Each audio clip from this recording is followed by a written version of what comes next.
네, 두 번째 시간이고요. 뇌파에 대해서 시작을 하겠습니다. 음, 오늘은 뇌파의 정의, 그 다음에 19채널, 2채널 뇌파 비교, 그 다음 기초 율동, 그 다음 인지까지 해보도록 하겠습니다. 먼저 뉴로피드백 특징 4개, 뇌 기능 2개, 뉴로하모니 뇌파 조절 기법 이렇게 저번 시간에 설명을 드렸습니다. 여러분 기억나시죠?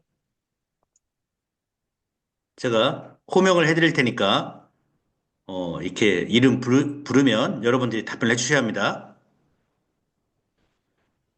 예, 하지 않겠습니다. 예, 뉴로 피드백 특징 4가지. 첫 번째, 효과성이 입증된 비약물 치료 방법. 그쵸? 약이 필요 없다고 말씀드렸고, 네. 그다음 두 번째는 뭐였죠? 고통과 부작용이 없다. 세 번째, 약물을 완전히 대체할 수 있고, 네 번째, 뇌 기능을 정상화로 만들 수 있다. 이렇게 4가지를 말씀드렸습니다. 그 다음, 뇌의 기능 2가지. 예. 우리, 여러분이 갖고 있는, 우리 인간이 갖고 있는 뇌의 특징, 그 많은 것 중에 2가지를 설명해 드렸습니다. 첫 번째는 죽을 때까지, 저희가 죽을 때까지 뇌의 세포가 계속 생산된다라는 뉴로제네시스에 대해 설명드렸고, 두 번째는 내가 원하는 대로 내가 원하는 대로 뇌 신경망을 새롭게 만들 수가 있다. 네, 뇌 가소성에 대해서 말씀드렸고요. 뉴로하모니 뇌파 조절 기법에 대해서 말씀을 드렸습니다. 다이나믹 스트레스 홀드 컨트롤 기법에서 임계값 조절 기법이라고 해서 실시간으로 1초를 256번 잘라서 실시간으로 변화하는, 실시간으로 변하는 뇌를 실시간으로 따라가서 좋은 뇌파, 내가 원하는 뇌파는 지속적으로 계속 임계값을 설정해서 끌어올리고 나오지 말아야 할 서파, 델타, 세타, 고베타파, 이런 뇌파들은 지속적으로 임계값을 설정해서 나오지 않게 하는 실시간 개인 맞춤형 뇌파 조절 기법. 네, 이렇게 어제 설명을 드렸습니다. 기억나시죠? 이거는 저번 시간에 요 3가지만, 네, 요 3가지는 기억하고 있으셔야 합니다. 먼저 뇌에 대해서 말씀드리겠습니다. 어, 저희가 배우는 뇌인데요. 처음에 태어났을 때 400에서 500g으로 시작을 합니다. 그러면서 성인 남자가 1.4kg, 성인 여자가 1.3kg 이렇게 증가하게 되는데 뇌 세포가 우리가 잉여 전략을 써요. 잉여 전략. 잉여 전략이라는 게 뭐냐면 일단 뇌 세포를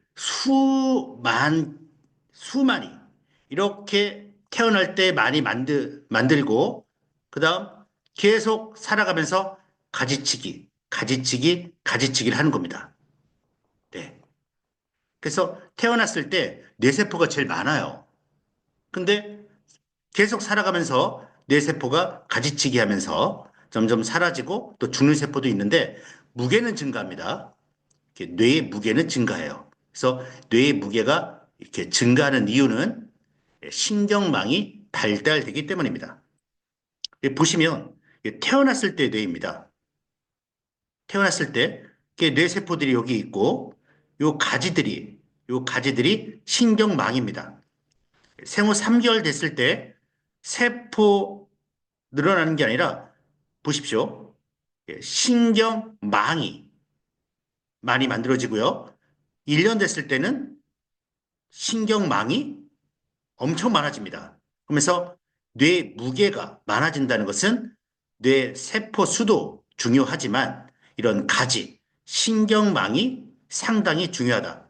그리고 인간이 인간답게 산다는 것은 뇌 세포도 물론 중요하지만 신경망에 달려 있다. 이렇게 보시면 되고요. 이 신경망은 물론 유전도 중요하지만 이 환경, 내가 먹는 거, 내가 듣는 거, 내가 만지는 거, 그 다음에 내가 행동한 이 모든 환경적, 후천적 요인들이 더 크다. 이렇게 보시면 되겠습니다. 그래서 신경망이 발달하면서 뇌는 무거워지고요.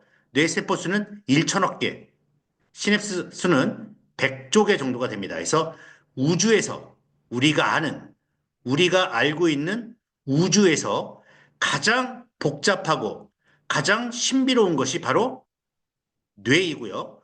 이 뇌는 여러분입니다. 예, 여러분 자신이에요.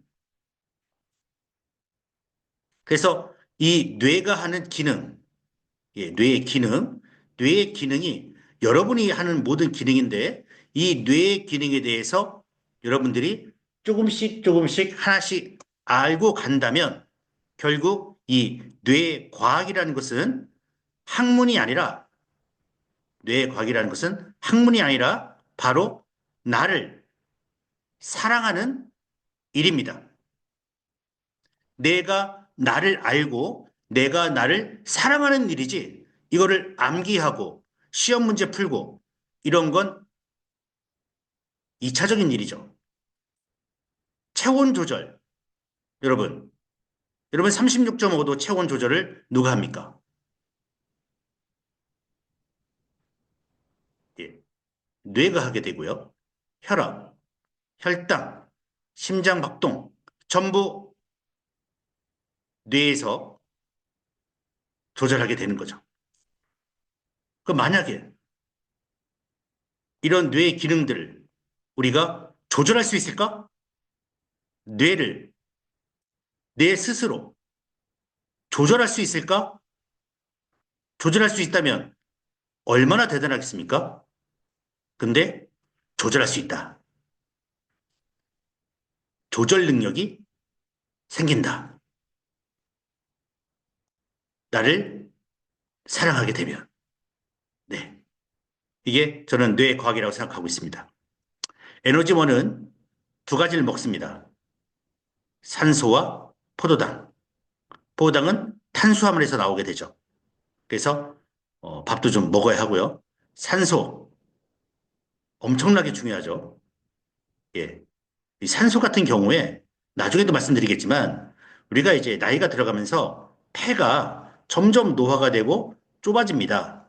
그래서 40세 때는 30% 정도가 예, 우리 20대, 10대, 20대 때 먹었던 들이마신 산소 양의 30%가 줄어들고요. 60, 70이 되면 들이마시는 산소 양이 이 나이대에 비해서 50%가 줄어듭니다. 그러면 이 산소가 부족하게 되면 어떤 일이 생기느냐? 산소가 없을 때, 부족할 때 가장 좋아하는 세포가 무슨 세포입니까? 암세포입니다, 여러분. 네. 하여튼, 요 산소 부분에 대해서는 다다음 주 호흡 훈련 때 제가 말씀을 드리겠습니다. 에너지 소비량이 인체 20%입니다. 1.3kg밖에 안 되는데 에너지 소비량이 거의 5분의 1, 4분의 1입니다. 네. 심장이 140칼로리인데 뇌는 400에서 500칼로리를 소비하고 있다. 네. 심장의 3, 4배. 네. 구조는 다층 구조고요. 기능은 생명 유지. 아까 말씀드린 것처럼 숨쉬게 하고 심장 뛰게 하고 체온 조절하고 모든 감각을 느끼고 몸을 움직이게 하고 감정을 느끼고 학습하고 기억하고 판단하고 이성적인 사고를 하게 됩니다. 평생 동안 변하고요. 네, 어제 말씀드렸습니다. 신경세포 재생산과 뉴로제네시스, 그 다음 뇌 가소성, 평생 동안 변합니다. 모양은 이렇게 주름이 많고 좌뇌, 우뇌로 나뉘어져 있습니다. 네, 대뇌 피질, 신경망 발달 과정을 제가 말씀드렸고요. 뇌파에 대해서 말씀드리겠습니다. 뇌파는 신경 세포들 사이에 무엇을 주고받습니까? 정보. 세포와 세포 사이에 정보를 주고받을 때 이쪽 대뇌 피질 쪽에서 이 안쪽에 있는 것은 측정할 수가 없죠. 그래서 결국 밖에서 이렇게 뇌 껍데기 부분, 대뇌, 큰 대뇌라고 합니다. 대뇌 피질, 껍데기 부분에서 추체세포, 이런, 이렇게 나중에 이제, 요걸 이제 추체세포라고 합니다. 추체세포, 시냅스죠. 추체세포의 시냅스, 부분에서 시냅스 후 전압의 일정한 총합, 두피상에서 측정되는 전기 신호입니다. 아주 간단하게 말씀드리면 세포와 세포의 정보를 주고받을 때 발생하는 전기 신호. 이렇게 되겠습니다. 그래서 이 영상은 제가 단톡방에 제가 올려드렸습니다. 뇌파는 뭐냐? 뇌세포와 뇌세포와 뇌세포가 정보를 주고받는 전기 신호다. 전기 신호입니다. 1929년 오스트리아 정신과 의사인 한스 베르거에 의해 처음 발견이 됐습니다. 이제 한 100년이 돼가네요. 즉, 뇌파는 세포, 이 시냅스고요. 이 시냅스인데 여기가 0.0003 나노미터, 정말 아주 딱 붙어 있지 않고 이 틈을 이용해서 이런 신경 전달 물질이 착 나오고 여기서 받습니다. 이쪽에서 말씀드리면 시냅스 전 뉴런이 이렇게 쭉 이동이 되는 거죠. 시냅스, 신경 전달 물질을 뭐 아세틸콜린이나 가바나 이런 것들을 쫙 이렇게 분비를 하면 이쪽 시냅스에서 받습니다. 수용체에서. 그래서 시냅스 전이라는 말을 쓰고 후 쓰는데 이렇게 딱 쏟아낼 때 시간이 너무 짧고 이렇게 받아들일 때 시간이 길기 때문에 요 시간이 약간 긴 시냅스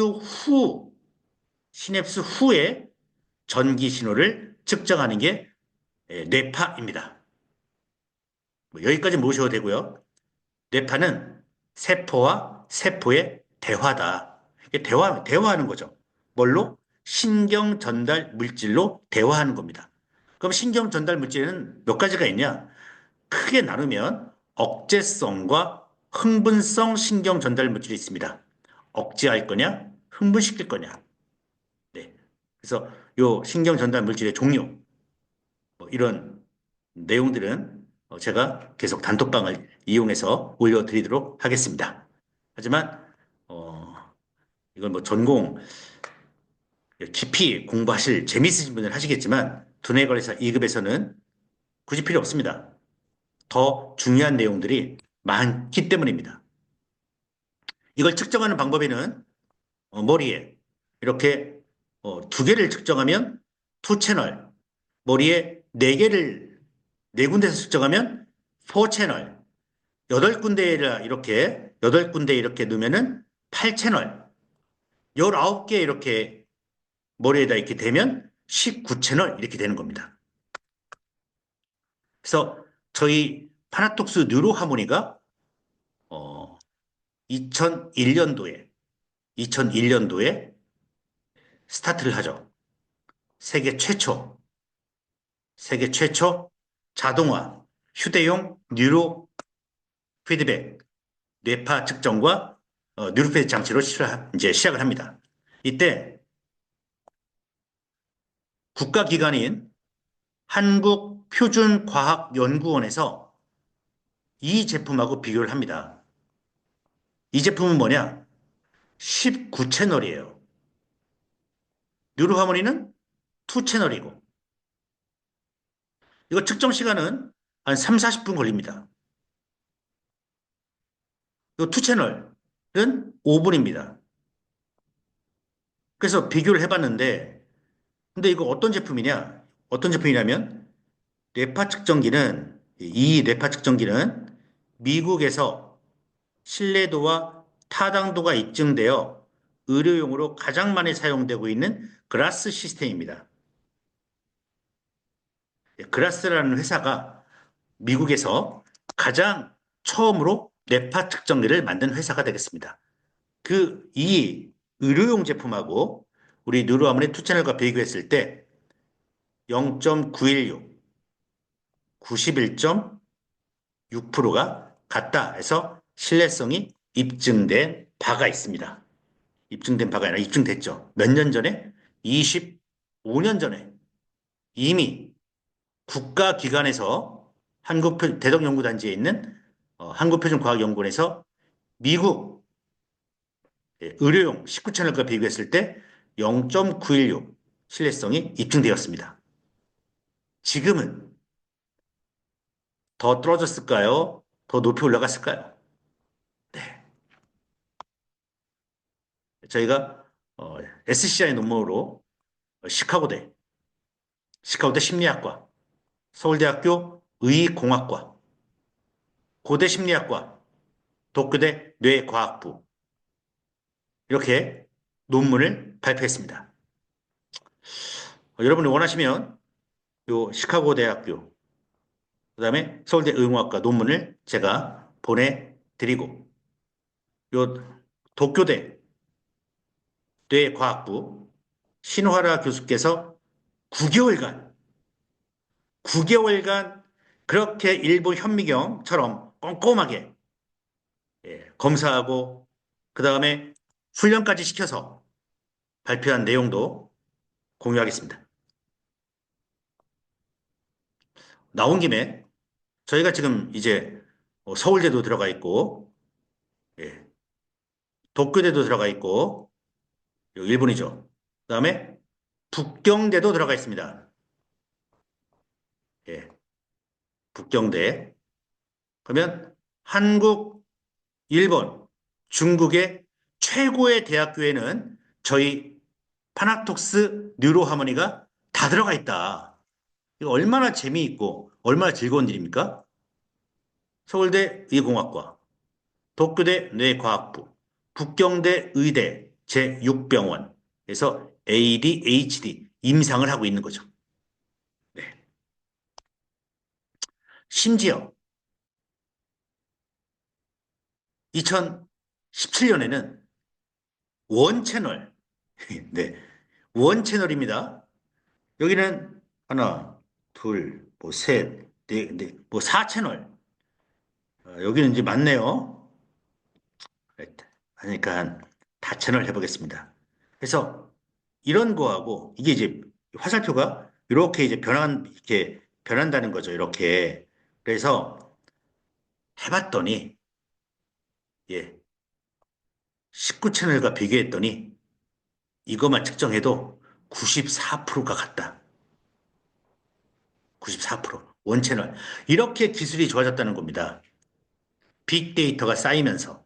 그럼 여러분, 이걸로 측정하실래요? 이걸로 측정하실래요? 이거 머리에다 꽂고 뭐 하는데 한 3, 40분. 이거 5분. 네. 그래서 만약에 이런 질문들이 옵니다. 그 복잡한 뇌를 어떻게 두 개의 채널로 분석할 수가 있냐? 물어보면 그게 기술이다. 그게 기술이다. 두 개만 해도 모든 걸, 모든 건 아니죠. 지금까지 인류가 뇌를 분석할 수 있는 그 것 중에서 가장 많이 분석이 가능하다. 시간은 5분. 이렇게 얘기하시면 되고, 너무 요즘 기술이 발달돼서 원체로만 갖고도 94% 정도의 정확도가 달성되는 논문들이 막 나오더라. 이렇게 얘기를 해주십시오. 파나톡스는 어제도 말씀드렸지만, 치매 진단 정확도, 예, 설문지로 검사한 거와 뇌파로 검사한 게 있는데, 한 분이 설문지를 했을 때 점수가 20점 나왔다. 근데 이분을 또다시 뇌파를 검사했더니 똑같이 20점이 나오는 겁니다. 그래서 정확도가 97%임을 밝혀냅니다. 이게 어마어마한 일이죠, 여러분. 비하인드 스토리를 말씀드릴까요? 이 어르신들께서 뇌파를 측정할 때는 항상 뭐 1시간 전에는 아무것도 드시지 마시고 잠도 푹 주무시고 이렇게 오셔야 하는데 뇌파 검사 하기 전에 그냥 바로 커피 쫙 드시고 2, 30분 전에 이제 예, 라면 드시고 순대국밥 드시고 오셔가지고 뇌파를 측정하니까 뇌파가 막 이렇게 뜨지 않습니까?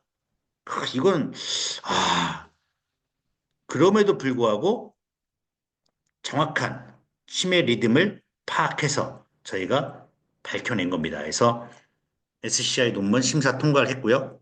이게 다음 달에 나옵니다. 그러면 여러분들과 공유하겠습니다.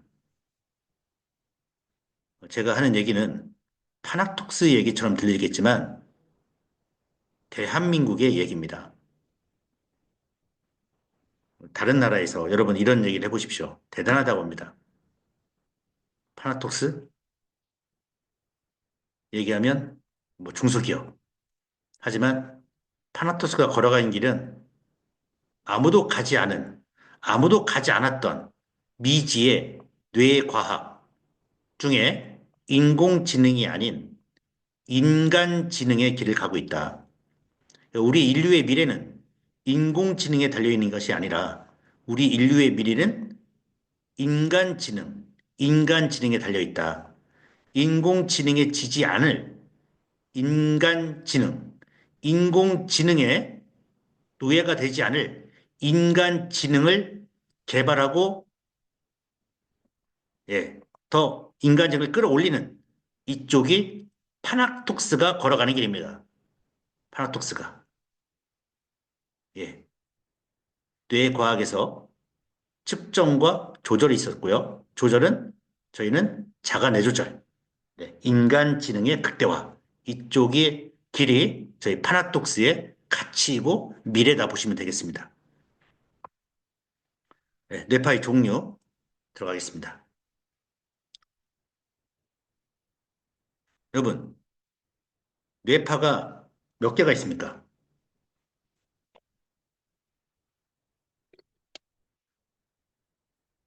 원래는 이제 주파수 0이면 이제 뇌사죠. 죽은 겁니다. 0.1에서 100까지 있죠. 주파수를 보는 겁니다. 거다가 이제 나눈 거죠. 두 가지로 나눕니다. 잠자는 뇌파, 잠을 안 자는 뇌파. 쉽죠? 두 가지죠, 여러분. 여러분의 일상은 잠을 자냐, 잠을 안 자냐. 네, 두 가지죠? 네. 이제 크게 나눈 거죠. 그럼 이제 이 수면 상태는 꿈을 꾸냐, 꿈을 안 꾸냐, 꿈을 꾸냐. 두 가지가 있고요. 그 다음, 일상적인 생활은 여러분, 생각해 봅시다. 여러분 이제 집에 가서 오늘 강의 끝나면 이제 주무시죠. 그쵸? 그러다가 이제, 깊은 잠에 빠졌다가 꿈을 한 번, 두 번 꾸시다가 또 깊은 잠에 빠졌다가 일어납니다. 그죠? 그러면 잠에서 깨었어요.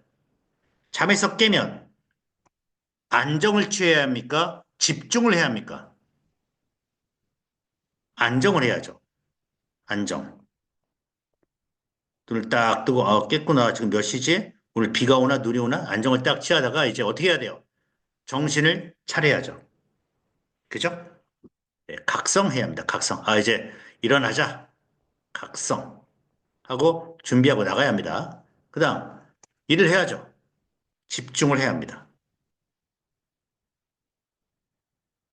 집중을 하다가 너무 집중하고, 그러면 이제 스트레스가 이제 쌓이게 되죠.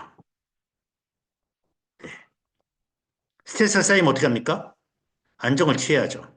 안정을 취하고 뭐 합니까? 다시 정신 차리고 일하고 그다음 또 스트레스 받고 그러면 또 어떻게 합니까? 안정을 취하고 각성, 집중, 스트레스.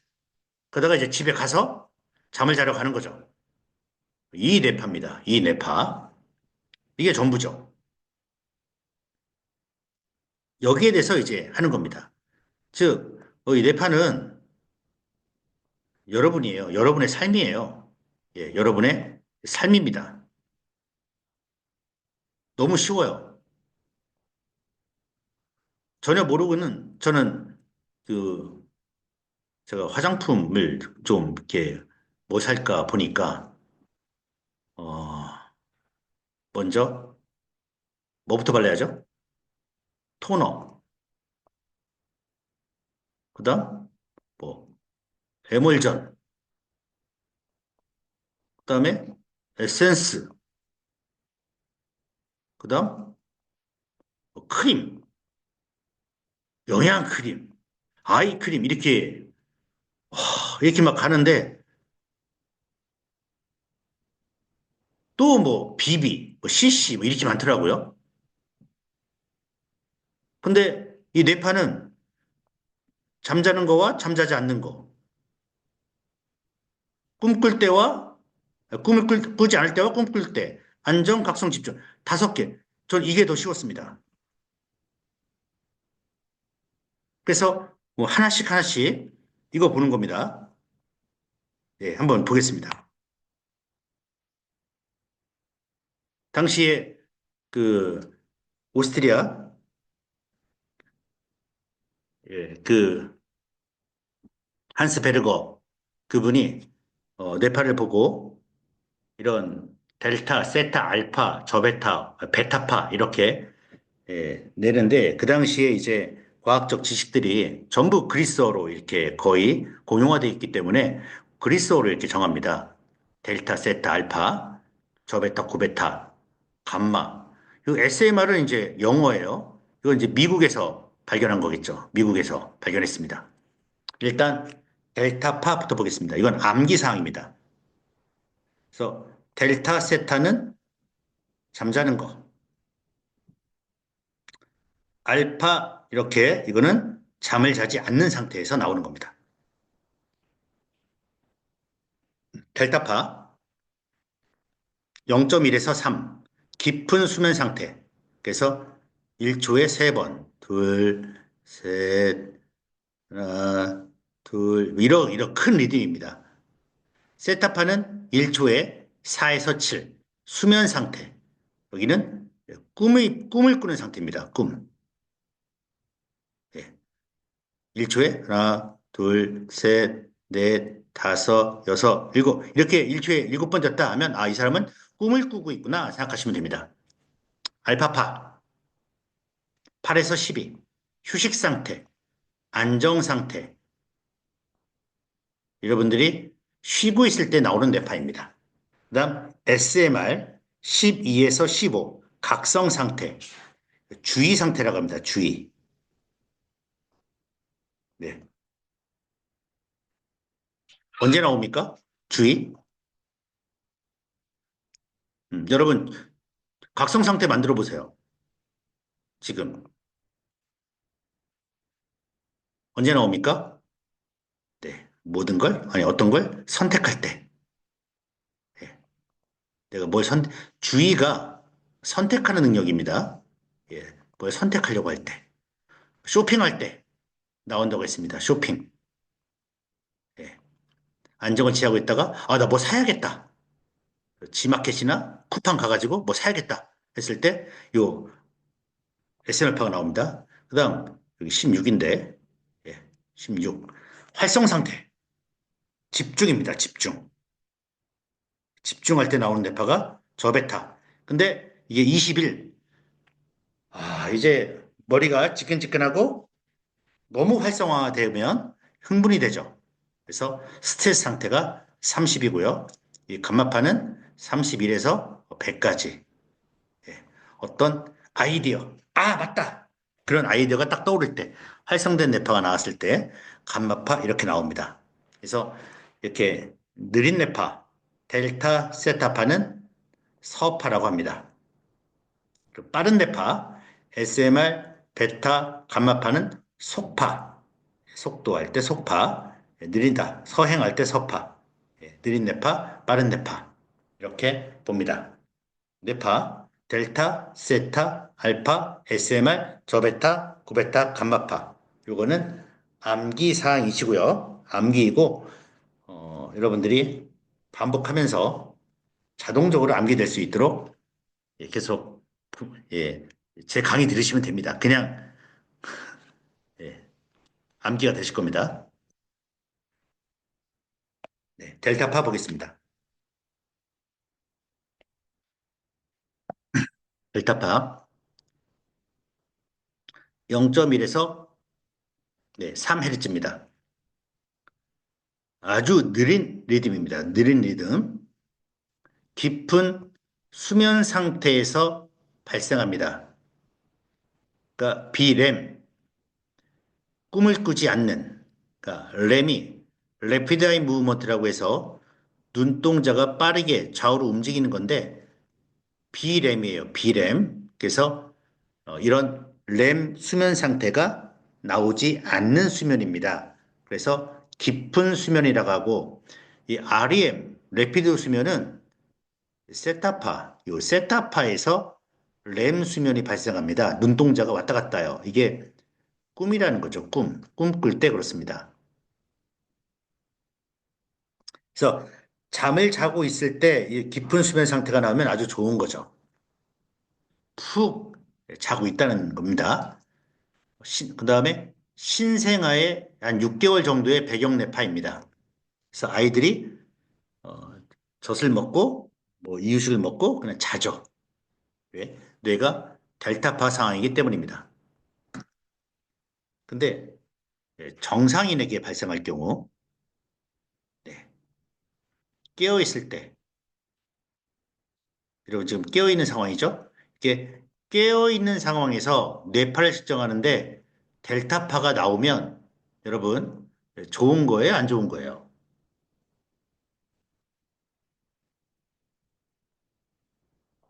아주 심각한 손상 상태입니다.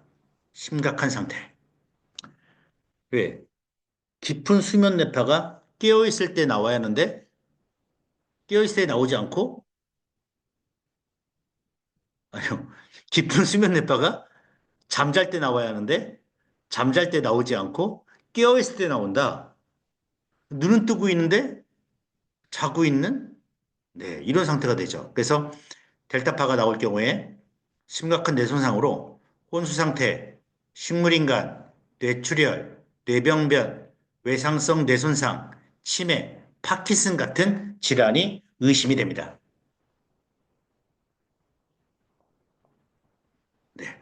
그다음 아주 이거 A라고 칠게요. 예. B가 있습니다. B. 네. 예.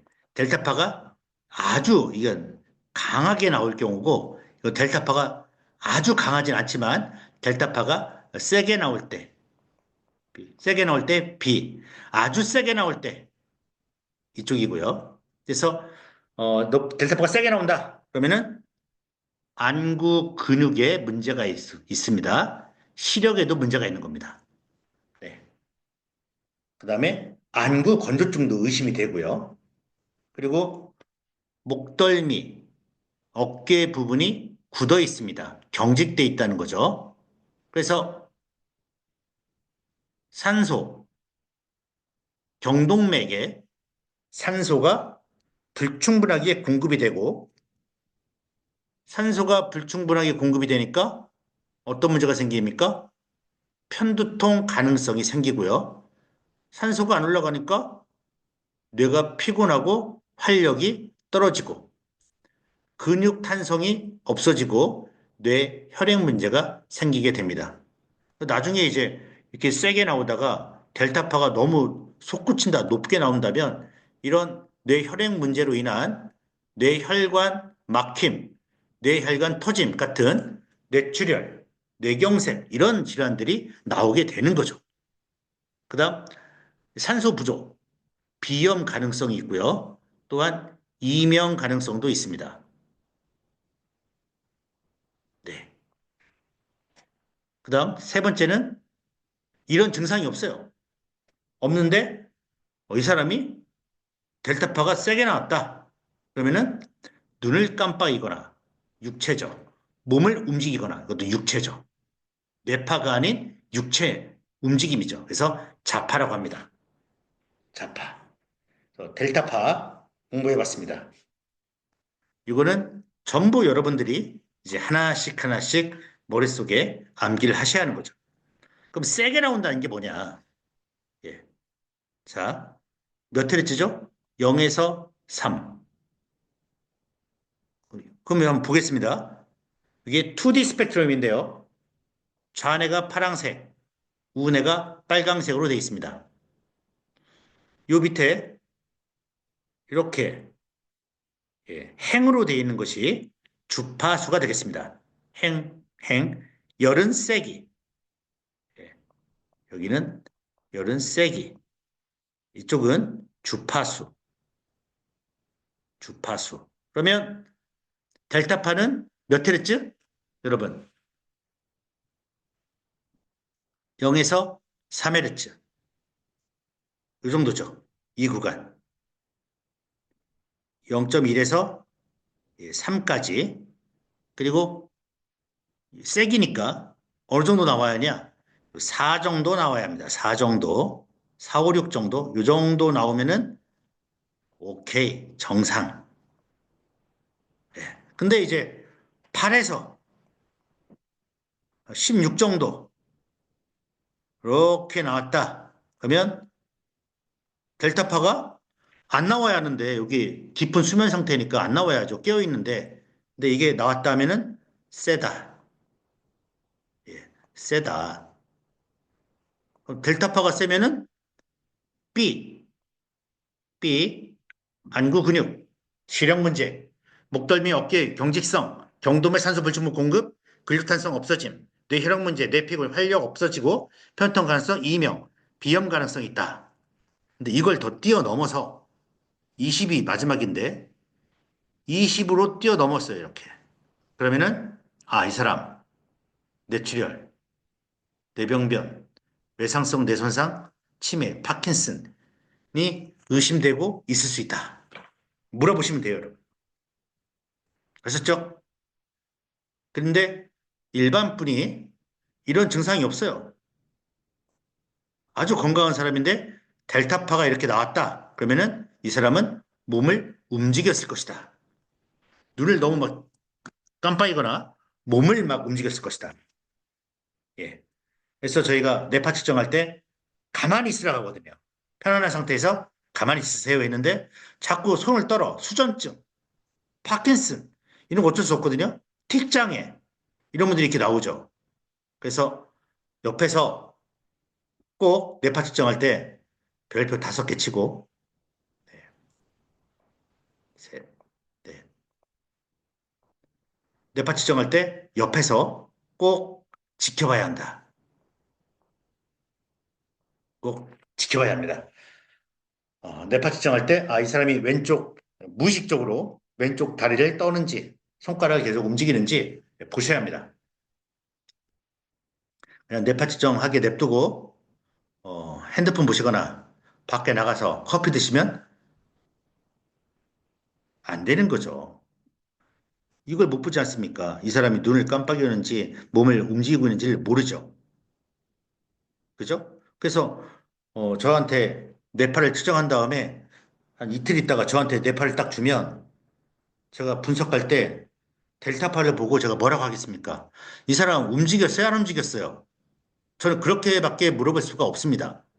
왜? 제가 측정 장치가 없었기 때문에. 그죠? 그래서 꼭 지켜봐라. 소중하신 분들이 뇌파 측정하러 왔는데, 네. 옆에서 지켜보시는 분이 뭐 놀고 뭐 하고 있으면 정확한 뇌파 분석이 어려울 수도 있다. 꼭 보십시오. 그다음 A, B, C에 대해서 다 이해가 가시죠? 그다음 델타파 어디 부분인지 아시죠? 예, 요 하얀색 부분이 델타파입니다. 그다음 세타파 보겠습니다. 이렇게 하면은 1년 동안 네팔을 1년 동안 두뇌가에서 이급을 해야 할 것 같은 네. 세타파 보겠습니다. 세타파는 렘 수면 상태, 꿈꿀 때 나오는 뇌파입니다, 여러분. 여러분, 그 꿈꿀 때가 더 몸이 개운할까요? 꿈이 없을 때가 개운할까요? 네, 꿈이 없을 때가 더 개운하죠. 유아기와 노년기의 뇌파입니다. 그래서 이 기억 형성과 자극에 많이 관여하게 되고요. 두 번째, 명상할 때 깊은 의식 상태에 빠졌을 때도 이 세타파가 나옵니다. 그러니까 여기서 말하는 꿈, 일반적인 세타파는 꿈꿀 때 나온다고 했는데 이 꿈은 의식의 주인공이 아니고요. 명상 시 깊은 의식에서 발생할 때는 내 의식의 주인공이 되죠. 그래서 뇌파 측정할 때 세타파가 쫙 나오면서 가끔 순간적인 감마파가 딱딱 솟구칩니다.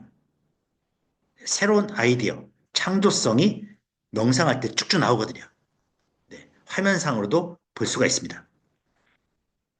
또 재밌는 것은 저희 프로그램 중에 이제 실시간으로 뇌파를 측정하는 프로그램이 있습니다. 시간은 1시간도 되고 2시간도 됩니다.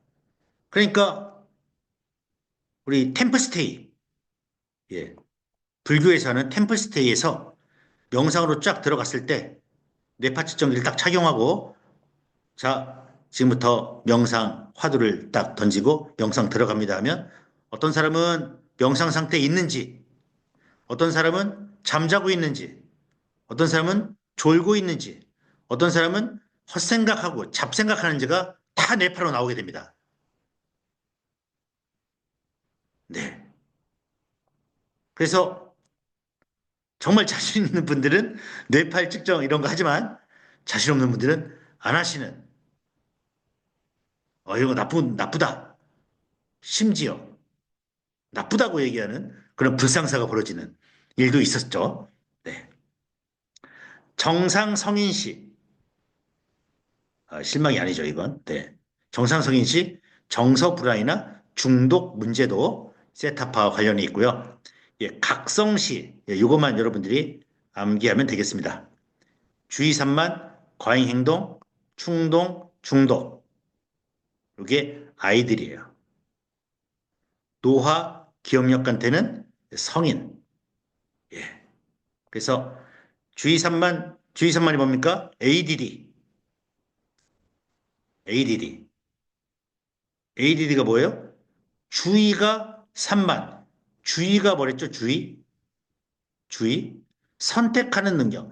뭘 선택해야 하는데 선택하는 게 안 돼요. 그러니까 이거하고 저거하고 그거하고 저거하고 이거하고 이거하고 야, 너 하나만 해봐. 하나만. 근데 이거하고 이거하고 이거하고 이거. 너 주의가 산만하다. 선택하는 능력이 없다. 근데 여기에 과잉 행동까지 있어요. 과잉 행동. 과잉 행동은 뭐예요? 돌아다니는 거죠. 예, 애들이 막 돌아다녀요. 그리고 충격적인 일들을 하죠. 어떤 일들? 예, 놀라운 일들. 뭐 집어 던지고, 소리 지르고, 울고, 물어뜯고. 이걸 왜 합니까? 뇌가 어떤 상태이기 때문에? 세타파 상태이기 때문에. 뇌가. 그럼 뇌가 세타파 상태인데 왜 이런 과잉 행동을 보이느냐? 뇌 스스로가, 뇌 스스로가 뇌를 조절하기 위해서, 그러니까 뇌 스스로가 자고 있으니까 세타파는 수면 상태 아닙니까? 꿈꿀 때 수면 상태. 이 꿈꾸는 나의 뇌를 깨우기 위해서 깨우려면 어떻게 해야 합니까? 자극을 줘야죠. 그쵸? 잠을 깰 수 있는 자극. 그 자극을 찾으러 다니는 것이 바로 과잉 행동입니다. 그리고 충동이고요. 어떻게 보면 이런 ADHD, 이런 아이들은 불쌍한 아이들이죠. 그리고 내가 나를 깨우려고 열심히 돌아다니는 아주 열심히 노력하는 애들이죠. 이런 아이들을 3개월 정도만 훈련시켜서 과잉행동, 주의 산만을 사라지게 하는 것이 바로 저희가 하는 일이죠. 어떠한 약물 없이, 어떠한 부작용 없이 절대 옛날처럼 돌아가지 않게 만들 수가 있다. 몇 년부터 했습니까? 1975년부터 이미 해오고 있고 서울대에서 2008년에 ADHD 약물 집단과 뉴로피드백 집단을 비교해서 논문을 발표하죠. 그 논문 제가 갖고 있습니다. 필요하신 분은 제가 드릴게요. 이걸 누구한테 드려야 하냐? ADHD 부모님들한테 이걸 주셔야 돼요. 여러분 얘기는 안 믿습니다. 서울대가 하고 있다면 믿으실 거예요. 저희 파나톡스 얘기하지 마세요. 안 믿어요. 서울대가 하고 있다. 10년간의 경험으로 말씀드립니다. 파나톡스 안 믿어요.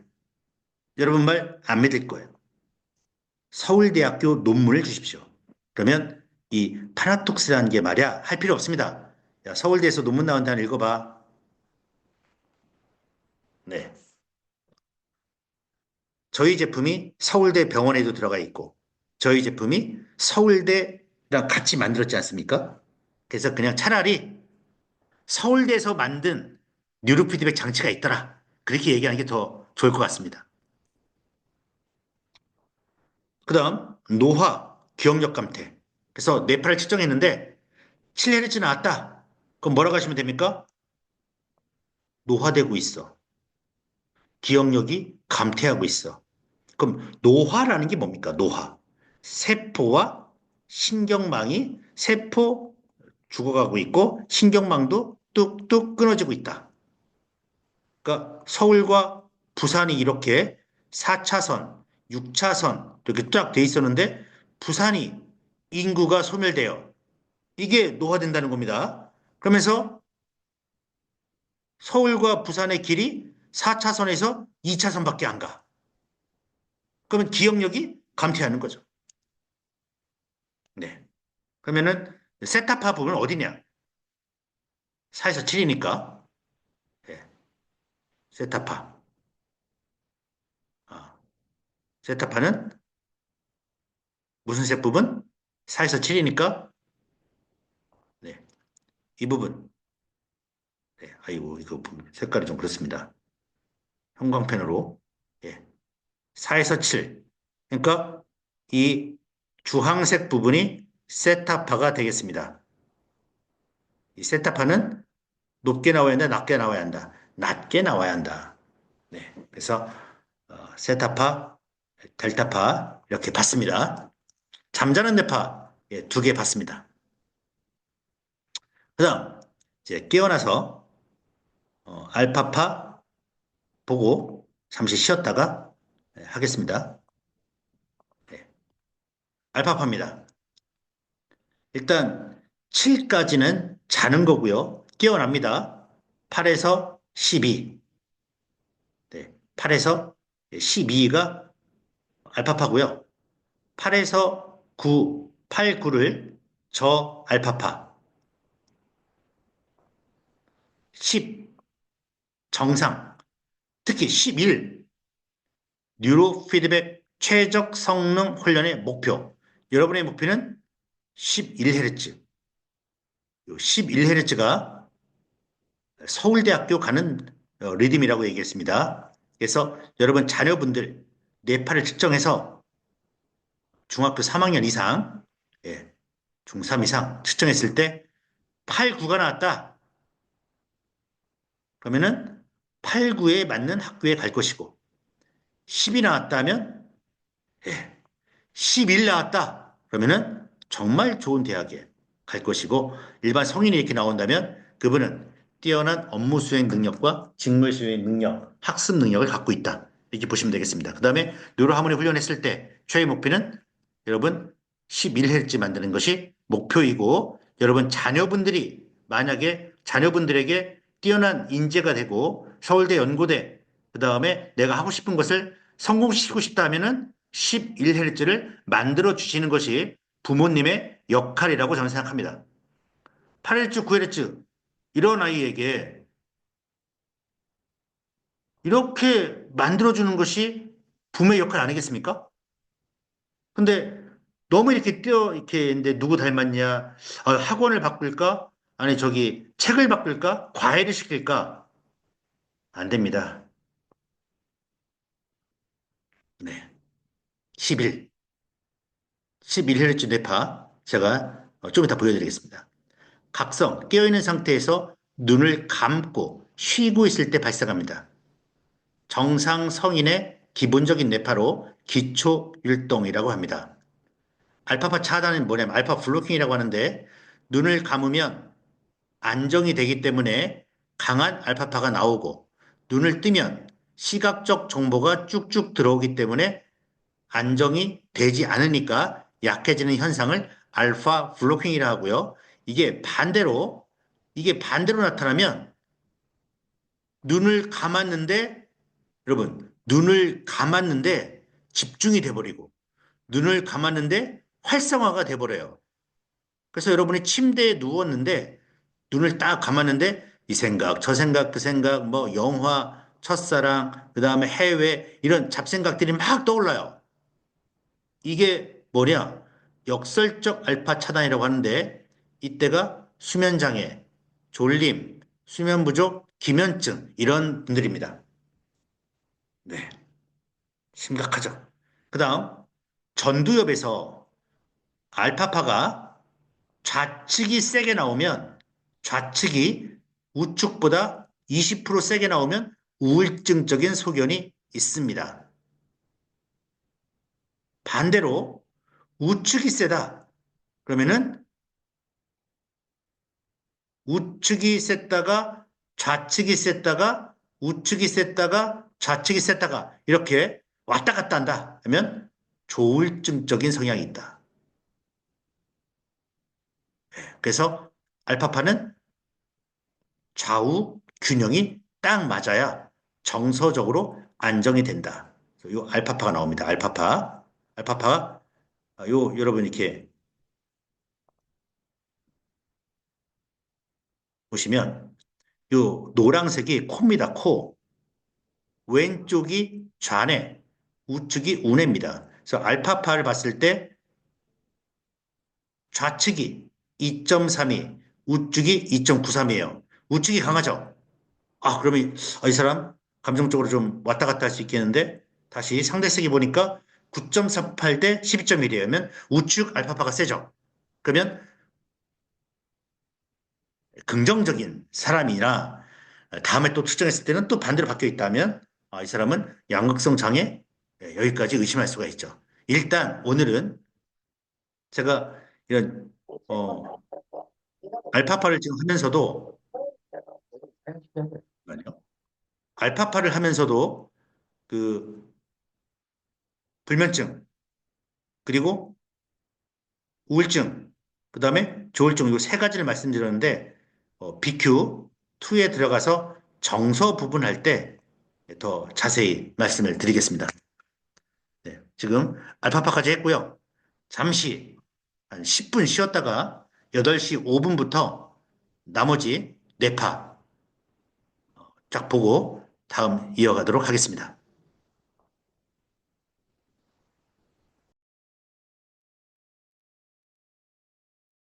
네. SM알파 보도록 하겠습니다. 다른 것은 이제 델타, 세타, 알파에서 그리스어로 나오는데 SMR은 이제 센소리 모터 코텍스 리듬이라고 해서 그 미국 UCLA 베리 스타운 박사가 발견한 리듬인데요. 요 SM알파 발생에 대한 것은 한 6주, 7주 차에서 주의력 훈련할 때 제가 말씀을 드리겠습니다. 그 SM알파는 1초에 12에서 15번 정도 뛰는 리듬을 얘기하고요. 각성 시 주의를 기울일 때 발생합니다. 긴장하지 않고 스트레스가 없는 상태. 그냥 우리가 쉽게 말씀드리면 우리 운전할 때 뇌파 있잖아요. 운전할 때, 안정은 되지 않지만 스트레스도 없는, 그러면 살짝 긴장된 상태, 쇼핑할 때나 운전할 때 이렇게 나오는 뇌파라고 말씀드렸습니다. 면역 능력과 자기 조절 능력이 향상이 됩니다. 그러니까 SMR8로 여러분 고친 게 뭐냐면 간질이에요. 제일 처음에 71년도에 간질을 고쳤고요. 그 다음에 고양이를 SMR8 훈련을 시킵니다. 어떻게 시킨지 아세요? 그냥 쉽게 말씀드리면 SMR8을 만들어야만 먹이를 줬어요. 그러니까 고양이가 먹이를 먹고 싶으면 SMR8을 만들어 버려요. 고양이도 뇌파를 만드는데 조절하는데 뭐 사람은 뭐 더 빨리 할 수 있겠죠. 그래서 SM알파 훈련을 시킨 고양이 3마리와 SM알파 훈련을 하지 않은 47마리의 고양이 총 50마리를 모아놓고 고양이에게 독극물을 주사합니다. 근데 딱 3마리만 살아남아요. 그게 바로 SM알파 훈련한 고양이였죠. 그래서 몸에 독극물이 들어오게 되면 뇌는 그거를 차단하고 뇌로 들어오지 않기 위한 전혀 다른 신경망과 다른 회로를 쓰고 있더라.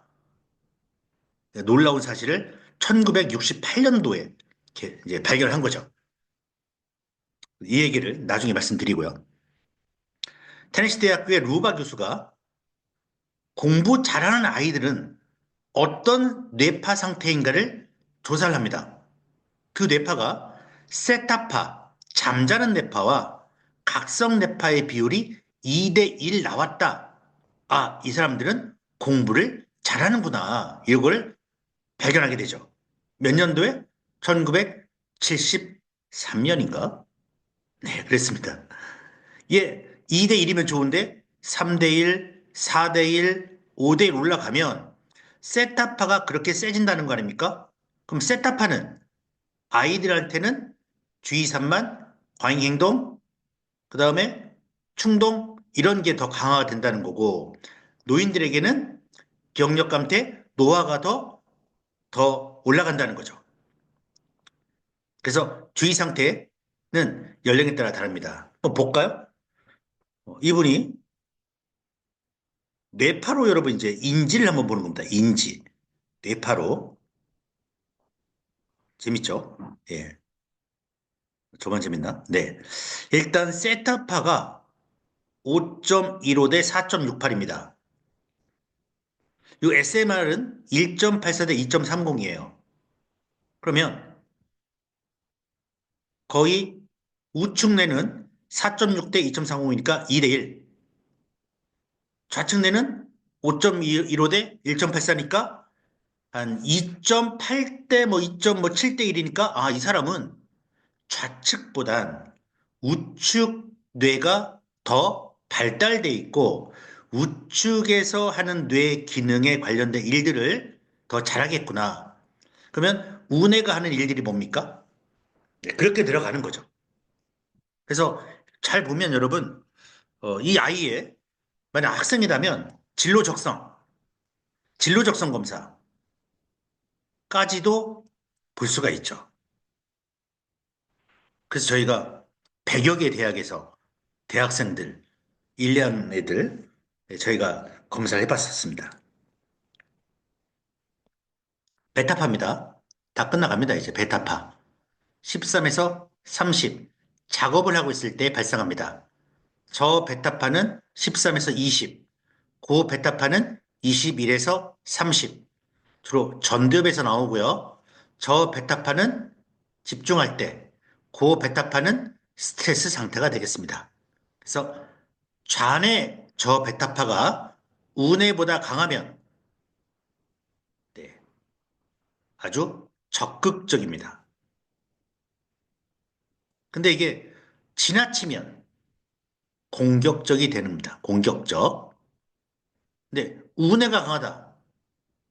우뇌가 좌뇌보다 저 베타파가 강하면 어떻게 됩니까? 음, 적극적이 아니고 약간 보수적, 신중하다. 근데 이게 너무 지나치면 어떻게 됩니까? 공격적이지 않고 예, 도피, 자기만의 세계에 빠지는 그런 성향이 나타나게 됩니다. 고베타파는 스트레스 상태나 불안 상태, 스트레스 상태입니다. 불안, 충동, 네, 의사결정, 주의력결핍, 또 고혈압, 당뇨, 고베타파에서 너무 뇌파가 세다 하면 이 사람 고혈압, 당뇨 있구나 보시면 됩니다. 네, 그다음 감마파는 31에서 100까지 나오는데 뭐 저감마파, 중감마파, 고감마파 이렇게 나오는데 별로 이제 중요하지 않습니다. 네. 저희가 이제 50 정도까지만 네. 49.9 예, 여기까지만 저희가 굳이 이렇게 100까지는 필요 없어서 50까지만 보고 있고요.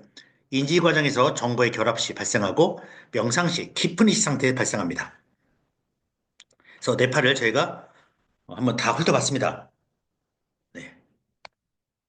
그 다음 이제 자파인데요. 뇌파가 아니고 신체의 눈 깜빡임, 몸 움직임, 떨림, 땀, 뭐 근육 긴장, 맥박, 이를 악물기 뭐 이런 것들이 나와서 자파가 생길 수 있습니다. 그래서 이거 눈 깜빡이는 거 저희가 이제 알려드릴 거고요. 몸을 움직이면 전부 다 이제 델타, 이것도 델타파, 델타파가 상당히 세게 나옵니다. 근데 이를 꽉 악물거나 이빨 통증이 있으면 베타파에서 이게 통증, 이빨, 뇌파가 나오고요. 그다음 뭐 전극이 불량하거나 연결 케이블이 흔들리거나 기기가 고장났으면 아예 뇌파가 측정이 안 되거나 아주 이상한 전부 막 쫙 이렇게 꽉 찬 이런 뇌파가 나옵니다. 그러면 이건 기기가 고장될 수도 있겠다. 그다음 전자파 여러분 스마트폰 멀리 하셔야 하고요. 정전기, 책상 흔들림. 하여튼 흔들리면 델타파입니다. 뭐. 네. 이런 것도 여러분들이 예, 처음에는 좀 안 보일지 모르겠으나 일반적인 뇌파와 좀 다르다는 생각이 드시면 외부 환경, 정전기 있거나 교류전기나 스마트폰 전자파가 세거나 이걸 보실 수가 있습니다. 가장 좋은 것은 그냥 뇌파 측정할 때 그 머리에 착용하지 않고 그냥 책상에다 놓고 딱 측정했는데 아무런 뇌파도 나오지 말아야 하거든요. 아주 파랗게 나와야 하는데 뭐 이렇게 뜬다. 그러면은 이건 정말 외부에 어떤 전자파가 되게 세거나 이런 것들이 있는 겁니다.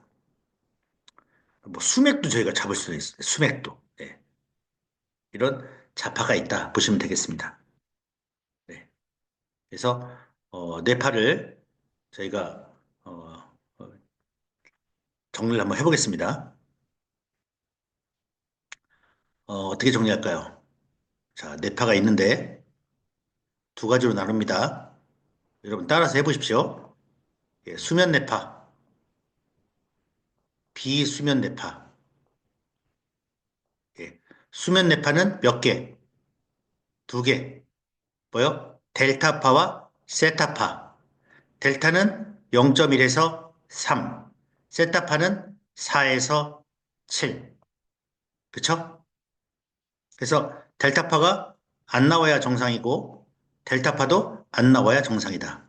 근데 델타파가 세게 나오면 어떤 증상이 나타난다? 이명, 두통, 뇌혈액 문제, 혈액 문제, 산소, 안구 건조증, 네, 네, 이런 문제, 네, 그다음에 비염, 네, 이런 문제가 생긴다. 그다음 이게 더 심해지면 뇌출혈, 뇌경색, 뭐 중풍이라고 하죠. 치매, 파킨슨, 그다음에 다치신 분들, 외상성 뇌손상, 네, 이런 심각한 문제가 생긴다. 네, 그다음 세타파, 세타파는 아이들한테 나타나면 발달장애, 지적장애, 언어장애, ADD, ADHD, 자폐 이런 질환들이 나타난다. 그다음 이게 어른들한테 나타나면 치매, 경도인 장애, 기억력 저하 이쪽 문제가 나타난다. 보면 되겠습니다. 즉, 이쪽에 이제 뭐 인지 문제가 되겠습니다. 인지, 예, 인지적인 문제가 생깁니다. 델타 세타파였고요. 그다음 비수면 쭉 해서 네 가지만 보겠습니다. 그래서 여기가 3까지였고 여기가 4에서 7이었죠. 그다음 여기선 8에서 12 바로 알파파를 얘기합니다. 알파파. 자, 알파파인데 좌측이 세다. 알파파가 안정된 뇌파예요, 여러분. 안정. 좌측이 세다 하면 우울증 성향이 있다. 우울증. 네. 우측이 세다. 그러면 조울증이 의심된다. 우울증 이게 왔다 갔다 해야 조울증입니다. 근데 다시 한번 또 보겠습니다. 좌, 이제 좌측이 세면 살짝 침울하고 약간 소심 이런 거 되는데 이게 우측보다 20% 이상 좀 세다 하면 우울증으로 점점 강하게 되는 거고요. 알파파가 우측이 세면 긍정적인데 너무 세면 긍정의 긍정. 너무 그냥 웃고 난리치고 뭐 이런. 그러다가 갑자기 기분이 나빠지고 갑자기 좋아지고 갑자기 나빠지는 조울증적 성향이 이 알파파에서 볼 수가 있고요. 이 알파파가 여러분, 이 알파파가 안 나온다. 알파파가 너무 약하다. 알파파가 너무 약하다는 것은 어떤 상태일까요? 알파파가 안정이니까 안정이 되지 않는다. 라는 말은 정신적인 긴장, 불안, 스트레스 상태다. 이렇게 보면 되겠죠. 반대로 알파파가 너무 강하다. 알파파가 너무 세다. 그러면은 안정된 느낌이 너무 강해버리면 사람이 어떻게 됩니까? 만사태평, 다 귀찮고 아무것도 하기 싫고 무기력한 증상이 나타나게 되죠. 그렇죠? 근데 이 알파파가 너무 센데 너무 좌측이 강하다 우울증, 너무 우측이 강하다 조울증 이렇게 평가를 하는 겁니다. 그리고 알파파가 너무 나오지 않는다라는 것은 정신적인 긴장 불안 스트레스 상태이기 때문에 불면증이 의심된다. 그다음 알파파가 나왔고 그다음 SMR입니다. SM알파. SM알파는 12에서 15로 각성된 상태의 뇌파를 얘기한다. 그래서 우리 배웠던 대로 요 세타파 대 SM알파를 비교했을 때 여기가 2, 여기가 1이 나오면 정상이다. 3대1, 4대1, 5대1로 갈 때마다 요 인지 능력은 떨어지는 것이다. 말씀드렸고요. 저베타파. 네, 저베타파는 집중력입니다. 집중력. 색깔이 너무 빨가니까. 네, 집중력인데, 아이고. 좌측이 강하면, 네, 좌측이 강하면 적극적인 태도. 태도입니다, 태도. 태도라는 것은 내가 어떤 대상에 대해서 어떤 자세를 취할 것이냐, 적극적인 태도라는 거죠. 왜냐하면 이 좌측이지 않습니까? 좌측에 언어 영역이 있습니다. 언어 영역. 표현하는 거죠, 표현. 적극적으로 언어로 표현하는. 그러니까 딱 보면 말이 많아지죠. 야, 이걸 이렇고 이렇고 이렇고 이렇게 이런 거야. 이렇게 하는 거야. 적극적인 태도가 나타나는데 우측은 우측 내에서는 비언어적인 이런 기능이 강합니다. 비언어. 말로 하지 않아요. 감정, 느낌, 이 느낌을 표정이나 어떤 동작, 제스처, 뭐 이런 걸로 나타내죠. 그러니까 적극적이지 않은 적극적, 상대적으로 소극적, 신중하다. 이렇게 보시면 되겠고. 근데 이게 너무 강해버린다. 적극적인 태도, 언어적인 태도가 너무 강해버리면 간섭적이죠. 참여하지 않을 거에 간섭하고 분석하고 그러다가 공격적이 됩니다. 이 공격적이라는 것은 내가 하는 게 맞아. 나만 따라와. 이런 분들이 어디에 있습니까? 지금 뭐 광화문이나 여의도에 좀 많이 있죠. 내 말이 맞아. 이쪽입니다, 또. 이쪽 분들은 신중하고 소심하고 이렇게 소극적인데 이게 너무 강하게 되면 아무것도 안 믿어요. 에, 하면 뭐하냐? 자기만 해. 예, 이렇게 빠지겠고요. 그 다음 이제 저베타파 있고 고베타파 하면 스트레스입니다. 근데 스트레스가 좌뇌 스트레스냐, 우뇌 스트레스냐, 라는 것은 좌뇌 기능의 스트레스, 우뇌 기능의 스트레스가 되는 거죠. 재밌게 말하면, 분석, 논리, 이성이 좌뇌이기 때문에 주로 돈 문제와 관련되어 있는 게 좌뇌고, 이쪽은 이제 감정 뭐 이런 거기 때문에 사람 문제와 관련 있나? 타당하지 않지만, 저만의 빅데이터로 본다면, 좌뇌 스트레스와 우뇌 스트레스도 약간 경향이 있다 보면 되겠습니다. 그래서 이 그림표를 여러분 만들어 보십시오. 머릿속에 이 구조도, 뇌파 구조도가 딱 머릿속에 잡혀 있으면, 좋은데 방법은 만드는 겁니다. 만들어 보셔야 됩니다. 샘플로 제가 하나 단톡방에 올려드릴 테니까 보십시오. 뇌파 유형을 비교해 보겠습니다. 유형. 뇌파를 딱 보고 여러분들이 이제 좋은 뇌, 안 좋은 뇌 이거부터 딱 보시면 되는데 이건 어디서 볼 수 있냐면 3D 그래프에서 볼 수 있습니다. 이 3D 그래프는 뭐냐? 뇌파 측정할 때 40초 눈을 감고 60초 눈을 뜨고 다시 40초 눈을 감습니다. 그래서 총 몇 초입니까? 140초. 이때 3D 그래프를 여러분들이 보게 되는데 딱 보자마자 직접적으로 좋은 뇌, 안 좋은 뇌를 바로 볼 수가 있고요. 1차 계한, 패한, 2차 계한인데 저희가 우리 그래프를 보게 되면 음, 여기에 계한 스펙트럼이 나오고 여기에 패한 스펙트럼이 나옵니다. 이 패한 스펙트럼은 당연히 41초부터 100초가 되겠죠. 이 계한 스펙트럼은 101초부터 140초가 됩니다. 즉, 즉, 요 눈을 처음에 떴을 때 요거는 안 보고 요 두 가지를 본다. 이렇게 보시면 되겠습니다. 그래서 처음에 시작하십니다 했을 때 약간 몸을 움직여도 걱정하지 마시고 점점 점점 안정을 취하면서 뇌파를 측정하시면 된다. 건강한 뇌와 건강하지 않은 뇌를 보도록 하겠습니다. 건강한 뇌, 건강한 뇌. 건강한 뇌란 뭐냐? 일단 이거부터 보겠습니다. 건강한 뇌. 눈을 뜨고 눈을 떴다는 게 아니라 깨어있는 상태에서 뇌파를 측정하는 겁니다. 그러니까 잠잘 때 측정하는 게 아니에요, 저희는. 당연하죠. 그러니까 깨어있으니까 델타파, 세타파가 나와야 돼요, 안 나와야 돼요? 이 델타파, 세타파는 잠자는 뇌파입니다. 그쵸? 안 나와야죠. 그 다음,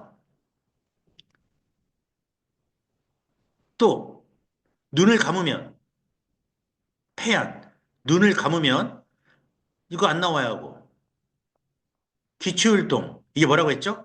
기초율동이 무슨 파입니까? 알파파. 눈을 감으면 알파파만 나와야 합니다. 왜? 눈을 감으면 시각적인 정보가 차단이 되니까 뇌가 활성화됩니까? 비활성화됩니까? 비활성화되죠. 그러면은 뇌가 안정이 되는 겁니다. 예, 안정. 그러니까 알파팜 나와야죠. 당연히 집중 안 하죠. 스트레스 안 나와야죠. 그 다음 좌뇌와 우뇌는 딱 맞아야 돼요. 이게 좋은 뇌파입니다. 당연한 얘기입니다.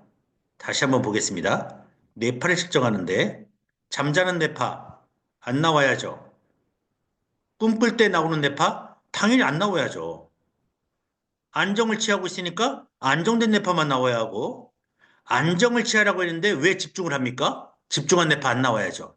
안정을 취하라고 했는데 왜 스트레스가 나옵니까? 결국 뇌파는 이렇게 나오는 것이 정상이다. 그러면 알파파는 몇 헤르츠입니까? 9에서 11Hz. 그래서 9에서 10Hz 요 구간만 높이 올라가고 나머지는 안 나와야 한다. 그리고 뇌가 두 가지로 나눠져 있으니까 좌뇌, 우뇌 모양이 이렇게 떨어져 있어야 합니까?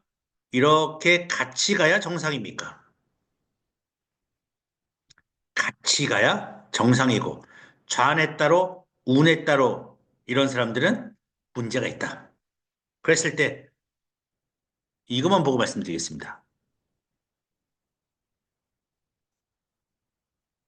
A가 좋은 뇌입니까? B가 좋은 뇌입니까? A 보겠습니다. 1에서 4, 4에서 7, 델타파, 세타파. 델타파, 세타파가 별로 없고 그래서 10, 알파파만 쭉 올라갔습니다. 아, 건강한 뇌. 그 다음 SM알파, 저베타, 예, 고베타 없죠. 건강한 뇌. 이분 보겠습니다. 델타파, 세타파가 더 높아요. 그러면 건강하지 않다. 쉽죠? 너무 쉽습니다. 예, 눈만 뜨면 볼 수 있습니다. 건강한 뇌, 건강하지 않은 뇌. 색깔로 한번 볼까요? 색깔? 왜 색깔로 표시했냐? 세면 빨강색. 예, 뇌파가 세게 나오면 빨강색으로 표시했고, 그 다음, 뇌파가 약하면 파란색을 표시한 겁니다. 그러면은 이분 볼게요, 이분.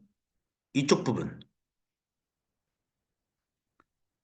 델타 구간, 예, 저베타 구간, 고베타 구간이 뇌파가 약하니까 파란색으로 표시됐고, 여기, 요 부분, 이게 알파파 부분, 알파파만 살짝 산맥처럼 올라왔죠. 그렇죠? 그래서, 그래서 어떻게 되냐면, 델타, 세타, 알파만 녹색으로 표시가 쫙 돼 있죠. 네. 알파파만 녹색으로 표시돼 있고, 델타, 세타, SMR, 저베타, 고베타파는 아예 나오지 않아야 합니다. 그런데 여기 있다 보면은 전부 세다. 좌뇌, 우뇌 전부 세게 나옵니다. 근데 보십시오, 여러분. 델타, 세타, 알파. 빨강색이 세다.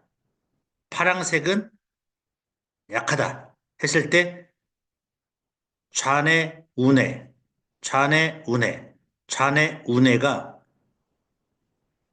균형이 맞습니까? 아니면 좌우뇌가 따로 갑니까? 여기 A는 좌측뇌와 우측뇌의 색깔이 똑같죠. 좌측뇌, 우측뇌 색깔이 똑같기 때문에 좌우 균형이 잘 맞춰져 있다. 근데 여기는 이 색깔과 이 색깔, 이쪽이 좌측뇌, 이쪽이 우측뇌인데 다르죠. 좌우뇌 균형이 떨어져 있다. 이렇게 보는 겁니다. 그럼 여러분, 좌뇌와 우뇌가 균형이 깨져 있으면 어떤 일이 생깁니까? 네, 그것도 하나씩 하나씩 말씀드리겠습니다. 자, A와 B. 어떤 게 좋은 뇌파입니까? 여기까지가 1차 개안 40초. 그 다음, 여기서부터 여기까지가 폐안, 폐안, 눈을 감았을 때. 여기가 2차 개안. 그래서 이렇게 삐쪽하게 튀어오르는 거. 삐쪽하게 누르는 것은 이것은 눈떨림 뇌파입니다. 눈떨림.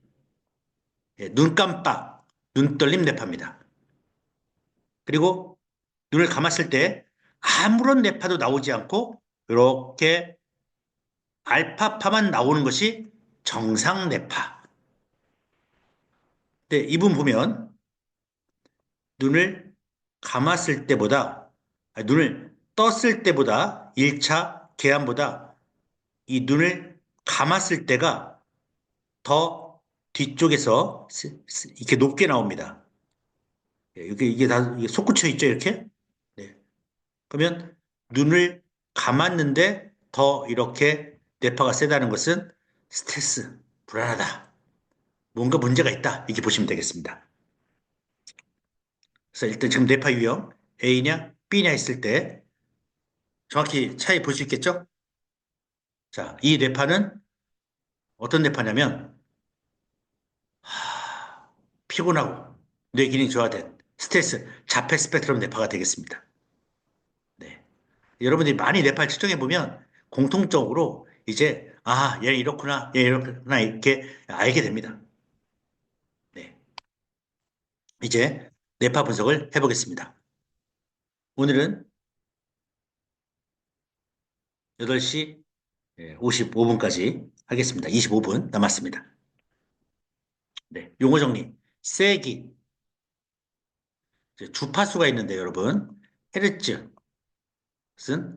속도를 얘기하고요. 세기는 동시에 발화하는 신경세포의 합. 얼마나 세냐. 절대세기. 상대세기란 말이 나오는데 절대세기는 특정 주파수 세기 값 그대로. 상대세기는 상대적으로 백분율로 나눴을 때 몇 퍼센트냐.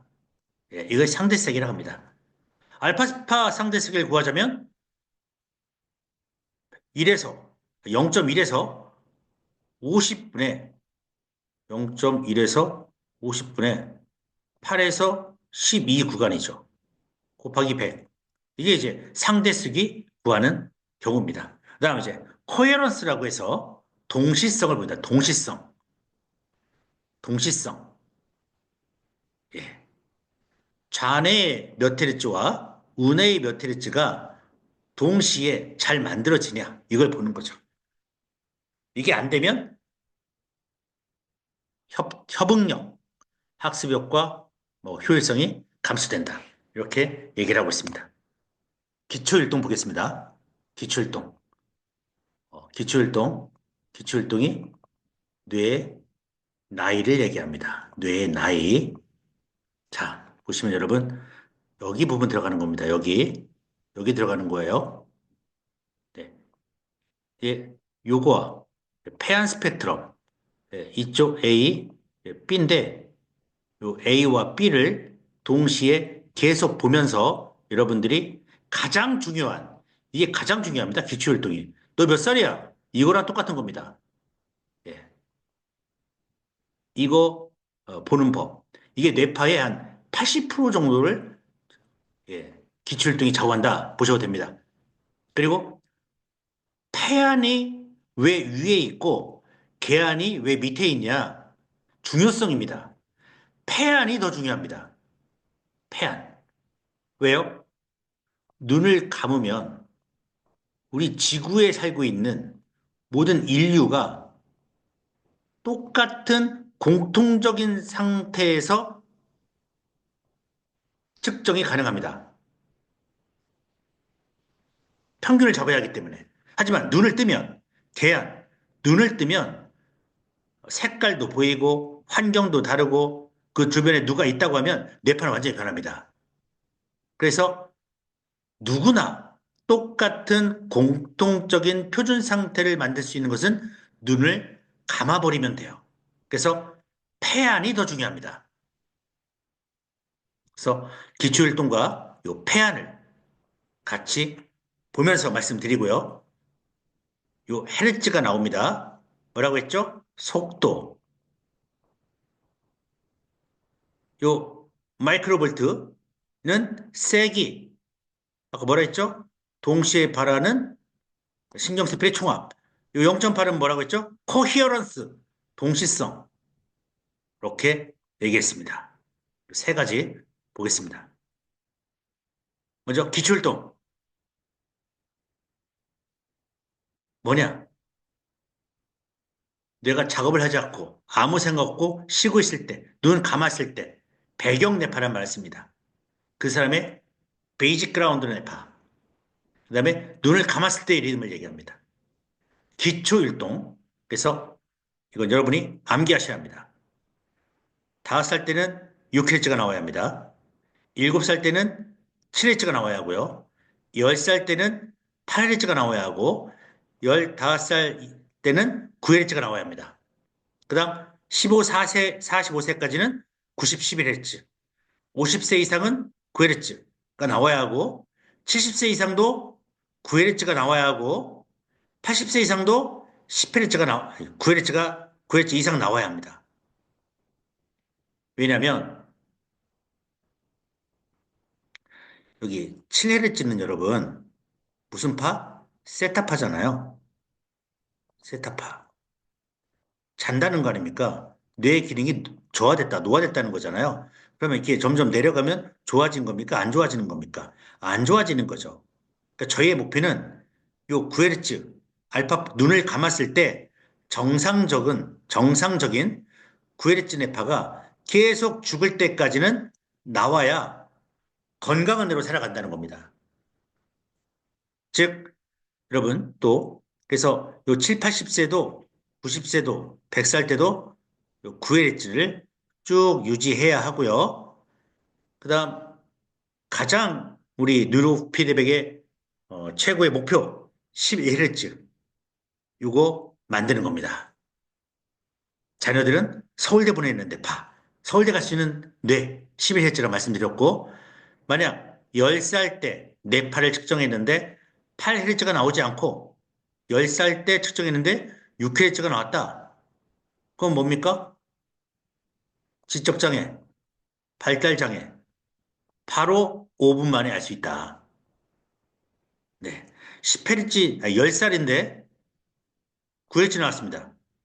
그러면 남들보다 공부 더 잘하는 아이. 이렇게 분석하시면 됩니다. 그래서 요거는 여러분들이 암기, 네, 암기해야 합니다. 쉽습니다. 자, 나누면 15살, 15살 이상은 무조건 9, 10, 11. 그죠? 그러면 6, 7, 8만 남습니다.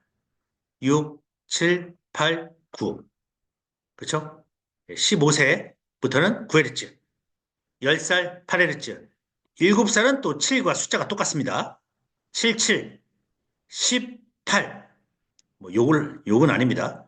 7, 7, 18, 15, 9 해서 요 세 개만 이걸 암기하시면 그 기초활동은 누구나 할 수 있다. 요게 나오냐 안 나오냐 보는 겁니다. 다시 한번 보겠습니다. 아주 중요한 겁니다. 15세부터는 전부 90, 11이 나와야 합니다. 그 다음 10살 정도면 8Hz, 7살 때는 7Hz 이렇게 나와야 합니다. 뇌파 신호가 7.5Hz 이하일 경우에는 뭘로 분류한다? 경도인지장애, 치매 위험군으로 분류한다. 네. 그래서 우리는 죽을 때까지 90, 11을 지키자. 네, 요거가 되겠습니다. 네. 뉴로스펙이라는 것이 있는데 넘어가도록 하겠습니다. 뉴로스펙은 아까 말씀드린 것처럼 실시간으로 뇌파를 측정하는 프로그램입니다. 저희 뇌파 측정하는 프로그램이 뭐가 있냐면 이 뉴로스펙이 있고요. BQ가 있고요. 그 다음에 저번에 말씀드렸던 뭐가 있습니까? 코그 테스트가 있어요. 코그 테스트. 그 세 가지가 있는데 이거는 실시간. 이거는 5분 20초. 이거는 시험 문제를 풀 때 문제를 푸는 뇌를 보는 겁니다. 그러니까 시험 성적에 시험 문제를 얼마나 잘 풀었냐 점수를 보지 않고 문제 풀 때의 뇌파를 보는 이게 영재의 뇌파를 푸는지 보통아의 뇌파를 푸는지 그냥 찍는지 이 뇌를 보는 것으로서 에, 그, 인지 검사, 신경 인지 검사가 되겠습니다. 그래서 뉴로스펙 기출등이 나오면 여기 알파파 부분에서 가장 높은 부분을 체크합니다. 그러면은 여기 9Hz 이게 나온다. 이것을 이제 체크할 수가 있죠. 2D 스펙트럼 보겠습니다. 네. 한번 여러분이 이제 2D 스펙트럼 다시 한번 어떤 지점이냐면 2D 스펙트럼 요 지점입니다. 요 지점에서 기초율동을 잡아보는 연습하고 이거 숫자랑 비교하는 연습을 한번 해보도록 하겠습니다. 이게 제일 중요합니다. 80%라고 제가 말씀드렸습니다. 이것만 하시면 뇌파의 80%를 보는 거예요. 네. 그래서 눈을 감았을 때 8, 9, 10, 11, 12 구간 이쪽 구간에서 가장 높은 부분을 보는 겁니다. 가장 높은 부분이 어디입니까? 이 부분이죠. 그렇죠? 그러니까 이 부분이니까 밑으로 쭉 내려오니까 숫자가 9라고 써 있습니다. 그럼 이 사람은 뇌파 몇 헤르츠입니까? 9헤르츠. 예. 그럼 이거 이해되시죠? 8, 9, 10, 11 여기 알파파에서 가장 높은 부분 여기가 제일 높죠? 높은 부분이 쭉 내려오니까 9헤르츠입니다. 9헤르츠. 여기가 헤르츠. 여기는 세기. 아셨죠? 9헤르츠가 세기가 요정 나오네요. 아, 9헤르츠 리듬이 4 마이크로볼트의 세기를 갖고 있다. 그래서 90, 11이 정상이라고 말씀드렸고 이 세기는 3에서 8 정도, 요 정도 구간, 이 정도 구간이면은 정상적이다 보시면 되겠습니다. 그럼 여기 한번 해보십시오, 여러분. 어디가 제일 높습니까? 설마 눈만 뜨고 있으면 여러분 어디가 제일 높은지 알 수 있죠? 이 부분이죠. 딱 몇 헤르츠입니까? 9헤르츠죠. 설마 여기가 높다고 하시는 분도 없겠고 여기가 높다 설마 그쵸? 이런 분들은 여기를 찍으시는 분들은 일단 어, 뇌파 측정부터 하십시오. 두뇌 그래서 2급이 중요한 게 아니라 후두엽에 후두엽에 시신경 세포들의 문제가 있을 것이다. 빨리 뇌파 측정하시고 네 정확히 아시겠죠? 보겠습니다. 여러분 이분의 뇌파는 몇 회째입니까? 한번 그 채팅창에다가 써주십시오.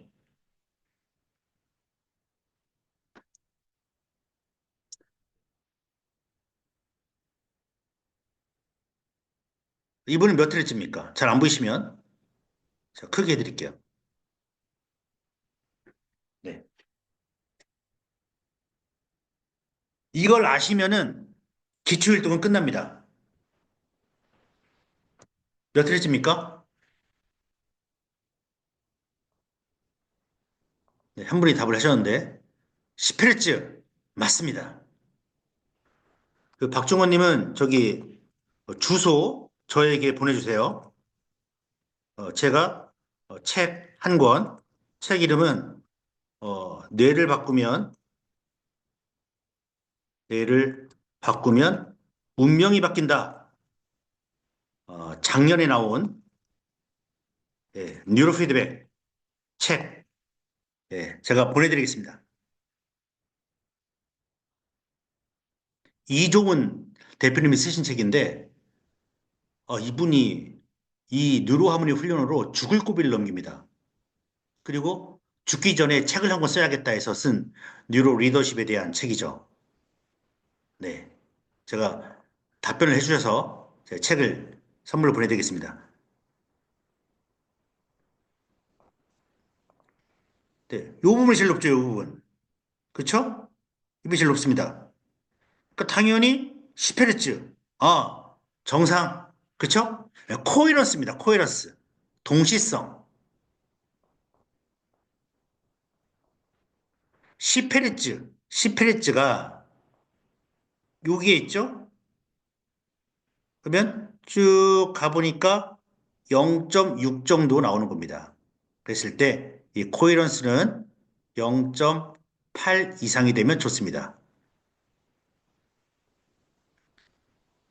좌측 뇌와 우측 뇌가 동시에 잘 활동하고 있다, 협동하고 있다는 건데, 협동이 안 맞으면 어떤 일이 벌어지냐면, 여러분한테 딱 5가지만 예, 말씀드리겠습니다. 첫 번째, 인지에 문제가 생깁니다. 왜? 예, 여기서 생각이 드는데 여기서 말이 안 나와요. 생각은 드는데 말이 안 나와. 왜? 동시에 일을 안 하니까요. 얘만 일하고 얘는 일 안 해. 우측 내에서 막 이미지가 떠오르는데 좌측 내는 일을 못 해요. 그러니까 아 그거 있잖아 그거 그거 뭐였지? 아 그거 뭐 아 있잖아. 아 이런 분들 좌우 연결이 떨어져 있다. 보시면 되는 겁니다. 정서 문제 생깁니다. 정서. 한쪽만 알파파가 강해요. 아 우울증 이렇게 생겨요. 여러분 인지정서에 문제가 생기면 이게 내부에 있는 거죠. 내부. 근데 이게 외부로 나타나는 것이 행동입니다. 행동. 그쵸? 인지 정서가 행동으로 드러나는 거예요. 외부로. 그러면 좌우 연결에 문제가 있다 하면은 인지의 문제, 정서의 문제, 행동의 문제. 이 행동은 나의 문제지만 나를 주변에 둘러싸고 있는 사회 문제가 됩니다. 사회 문제. 인지의 문제, 정서의 문제, 행동의 문제, 사회, 의사소통의 문제가 생기고 마지막에는 좌우내, 좌측과 우측에 관련된 모든 신체에 대한 통제성이 문제가 되기 때문에 결국 아, 신경계 건강에도 문제가 생긴다 해서 이건 기본입니다, 여러분. 기본. 예를 들어서 이제 많은 분들이 이런 질문을 하실 겁니다. 어, 저기 뇌파 세기가 너무 약하면 어떤 문제가 생겨? 이런 질문을 딱 받았어요. 뇌파세기가 그러면 여러분 책 찾으려고 하지 마시고 막 하려고 하지 마세요. 인지와 정서 문제가 생기고 그게 밖으로 드러나면 행동에 문제가 생기는데 이 행동이 남한테 신경이 쓰이게 하거든. 그러니까 사회적인 문제가 의사소통이나 사회문적인 문제가 생겨. 이건 기본적으로 얘기하는 겁니다. 기본. 네. 뇌과학의 기본. 인지 문제, 정서 문제, 행동 문제, 사회성 문제, 그 다음에 건강 문제, 몸의 문제. 그냥 이렇게 자연스럽게 이렇게 딱 얘기를 하십시오. 그러면 이제부터 저랑 할 얘기는 뭐냐? 인지가 뭐고, 정서가 뭐고, 행동이 뭐고, 사회성이 뭐고, 몸에 어떤 문제가 증상이 나타나는지를 저희가 남은 시간에 공부해서 따다다다닥 얘기하시면 됩니다. 자, 몇 회째입니까? 10회째. 쉽죠? 10회째가 동시성이 0.78이다. 아, 올라가고 있구나. 이렇게 말씀하시면 되는 겁니다. 기초율동 말씀드렸습니다. 기초율동은 뭐냐? 뇌의 발달 정도나 노화 정도, 아이들은 발달 정도, 어른들은 노화 정도, 인지 능력을 판단하는 기준이 된다. 15세 이상 건강한 성인은 90, 11이 나와야 한다. 7이 나오면 7, 치, 매 이렇게 돼 있죠? 그래서 7이라는 숫자하고 이 치하고 좀 비슷하죠? 그래서 노화. 그래서 무조건 90, 11을 우리는 지켜야 한다. 주파수. 1초 동안 진동하는 횟수. 속도와 관련이 있다. 세기, 해당 주파수의 세기로서 예, 일관성, 세 가지를 얘기했습니다. 주파수 9에서 12를 지켜야 하고 뇌파 세기는 3에서 8 정도 나오면 정상이고 일관성은 0.8 이상 나와야 한다. 이거는 여러분 어디에도 없는 어디에도 있는 내용이죠. 그래서 암기하셔야 합니다. 해석 방법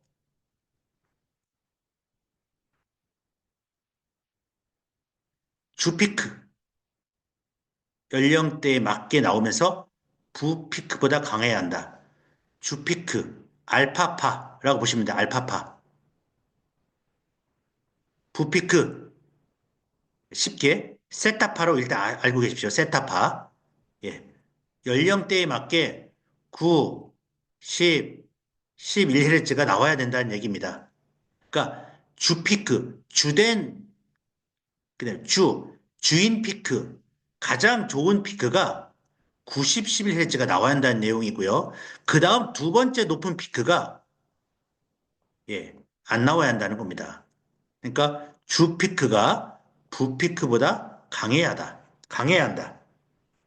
두 번째 피크는 없거나, 당연히 없어야죠. 그죠? 주 피크보다 약해야 건강하고, 주 피크보다 강하게 나오면 문제가 있다. 그러니까 이렇게 딱 했는데 뇌파가 여기서 이렇게 높게 나오고 이렇게 나왔어요. 이게 델타 세타파예요. 이건 알파파고요. 그건 문제가 있다는 겁니다. 즉 뇌파는 하나만 나와야 한다. 이것만 나와야 한다. 이 얘기를 하는 겁니다. 그럼 어렵게 생각하지 마십시오.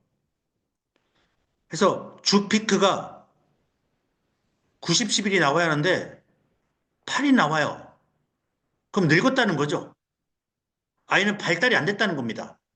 전두엽 기능이 떨어졌다. 이렇게 보시면 됩니다. 그리고 세타파가 세다. 세타파 4에서 7Hz. 그러니까 세면은 측두엽, 두정엽, 후두엽, 뇌의 다른 영역에 문제가 있을 수 있다.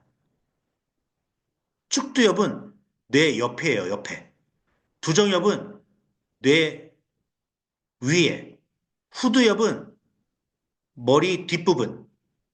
그래서 측두엽부터 노화가 시작됩니다. 특히, 특히가 중요해요, 특히. 특히 축두엽의 문제가 높으며 이로 인해 해마가 있으니까 기억력 저하. 축두엽에 귀가 있지 않습니까? 귀가 있으니까 이명, 난청, 약청. 그 다음 옆에 언어가 있습니다. 발달할 수 있다. 또는 뇌 피로도가 높거나 스트레스 상태일 것이다. 그 다음 코헤런스는 0.8 이상이 돼야 한다고 했습니다. 그래서 1.0에 가까울수록 좌뇌 우뇌가 아주 상호작용이 좋다. 0.6 이하면 따로따로 노니까 약하다. 라고 보시면 되겠습니다. 그래서 이제 다음 시간부터는 요 인지와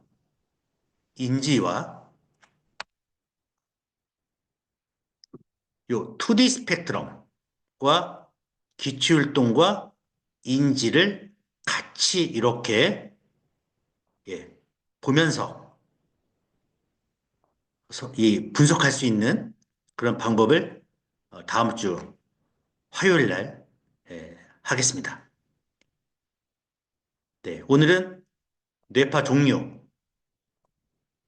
여러분들이 델타, 세타, 알파, SMR, 저베타, 고베타 이렇게 묻고 델타파가 나오면 어떤 증상, 세타파는 어떤 증상, 여기 알파파는 어떤 증상, SMR은 뭐 저베타는 어떤 증상, 고베타는 어떤 증상 요게 나와야 하고 두 번째는 가장 중요한 기초율동 네, 9살 예, 9살이라네요.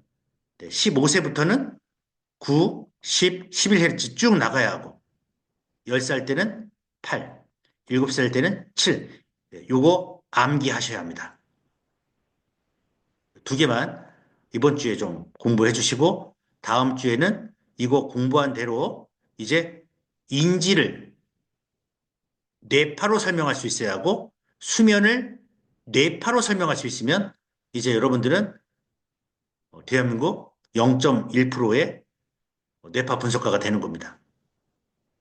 그리고 제가 여기 관련된 오늘 올려드린다고 한 자료는 내일 자료 올려드리고 또 봤으면 하는 영상들 제가 계속 자료하고 계속 보내드리도록 하겠습니다. 그다음에 오늘 어, 책 받으실 분은 주소 남겨주시면 제가 내일 배송하겠습니다. 네. 오늘 상당히 고생 많으셨고요. 네, 오늘 강의는 여기서 마치도록 하겠습니다. 들으시냐고 상당히 수고했습니다. 편안한 밤 되시기 바랍니다. 마치겠습니다.